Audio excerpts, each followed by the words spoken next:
ng bata, yung confidence. Kaya kung mapapansin niyo po, yung mga bata na nag-sport, actually na-experience ko din, yung makikita ko mga bata nag-sport lalo na sa girls, ano po sila confident, gagalang din po sila, binabati nila yung mga kasama nila.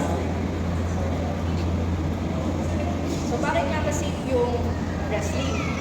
So sa wrestling po, tinuturo agad yung safe throws, avoid dangerous moves, especially sa bata. Yung rules po sa bata is walang mga lifting throws.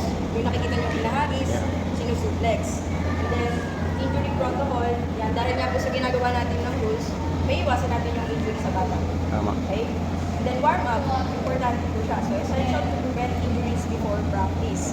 So before mag-training ng wrestling, kailangan po ng warm-up. Importante po talaga siya. And yung mga coach po, yan, kagaya po ng ginagawa ni Coach Denzel, tinuturo niyo po yung warm-up bago mag-wrestling. So next is hygiene. Maintain cleanliness with trim nails, no jewelry. So before po natin isa lang yung anak natin or yung bata sa wrestling, kailangan walang mga jewelry, tapos yung mga nails cut para ma-avoid po yung mga scratches. And constant supervision. Coach should always monitor practice session. So pag may nagtuturo po ng coaches, ay yung mga bata ang training, dapat po may kasama rin coaches. So, para pag may mali ginagawa, makakorek agad. And yung mga iwas na injury, for example, yung fundamentals po mahalaga kasi bakit po? Pag umabagsak po sila yung ibang tumutugol, pwedeng mabalik.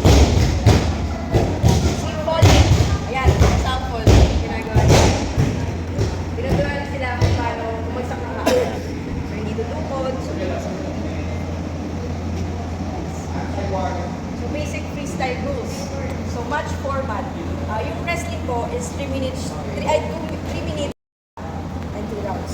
So paano po 2 minutes by 2 rounds. So first is takedown, reversal, and mga throws. Pero walang lifting sa kids. Kaya hindi na po tayo doon.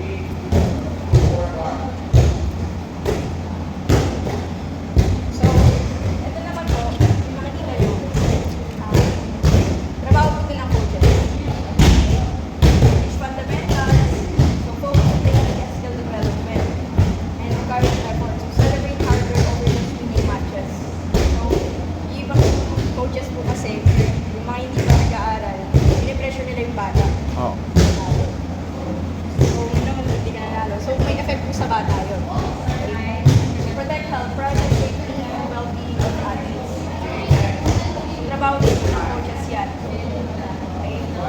Safety, so mahalaga po na pag nag-training yung bata, nandun din yung coaches and may check nila parang pag hindi okay yung sa training, parang may sakit ka ba, mamaya nakakahawa. So, mahalaga po yun.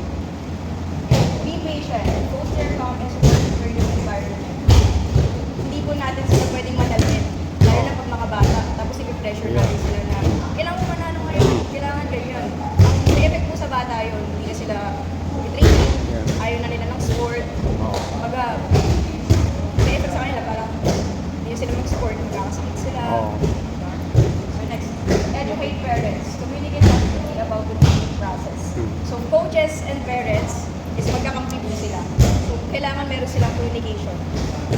Kasi ano po may pinagdadaanan po siya ngayon. Yeah. So mahalaga po yun. Communication. Yes, para matulungan niyo yung bata na mas mag-improve. Yes. So, positive environment, create a supportive culture for all participants. Okay? So kailangan sa ating magsisimula yun. Positive environment, iwas tayo sa mga yung mga trabaho ng coaches. So tayo naman po parents, may trabaho din po tayo sa mga kids, lalo na pag nag-sport sila. So support effort, so encourage your child for motivation and enjoyment. Okay? So kailangan sinusuportahan nila natin sila sa pag-join ng wrestling. For example, masaya mag-wrestling, mag-enjoy ka doon, di ba? Para lang siyang laro. Okay? So mas may enjoy ng bata yung training, mas gaganahan silang pumunta lagi sa gym, training sila. Respect coaches, so show appreciation for their hard work and guidance. So as a coach din, kailangan ma-appreciate din natin yung ginagawa nila. Hindi natin awayin. Kasi hindi lang naman isa or dalawang bata yung tinutulungan nila, madami din eh. So mas okay kung tutulungan natin sila, makakapag-communicate tayo ng maayos. So kagaya yung sinabi ko kanina, celebrate improvement, acknowledge milestone, and progress and skills. So hindi siya about medals eh. Kahit bronze or kahit anong nakuha nila sa mga kids, mas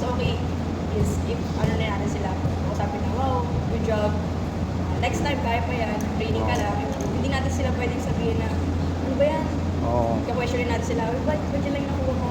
Bakit books ka lang? Bakit ano?" So, ending, hindi na sila mag-train, hindi na sila mag-compete. Matutrauma na sila.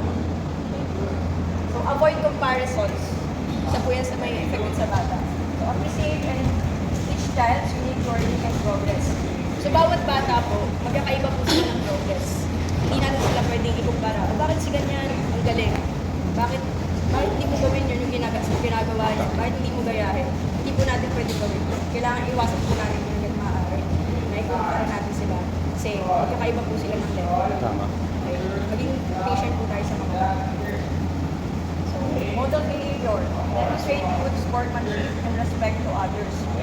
So, model behavior. So, bakit kailangan yan? Kasi yung mga bata po is good imitator sila. Yeah. Kung ano yung nakikita nila, yun yung gagawin nila. Tama. So, tayo as a parent, kailangan maging mabuti yung effect tayo sa kanila. So, sportsmanship, ayan. For example, compete, manalo, matalo, turuan natin sila. O, shake hands sa kabilang po. Eh, nakakatawa kasi parang halos lahat naman ng DepTap, ganun yun. After ng laro, shake hands, sa laro, coaches. So, community values. So, foster a culture of teamwork and respect in sports. Ayun lang po. Yeah. Next, focus for ages 8 to 10 years old. So, emphasize movement games, discipline, allows and fighters to foster balance, coordination, and allow for resting. So, yung may mga anak yung age. So, skill development, emphasize technique, refinement, and strength training while providing valuable match experience, recreational growth, and so, sa age po na to, dito na papasok yung may technique, pero hindi naman yung mga mahihirap na technique. Yung mga basic lang, takedowns, kung kanina laro, di ba? So, ngayon, papatrainin natin sa kanila yung takedown, yung mga basic, defense, crawl, yan. Tapos,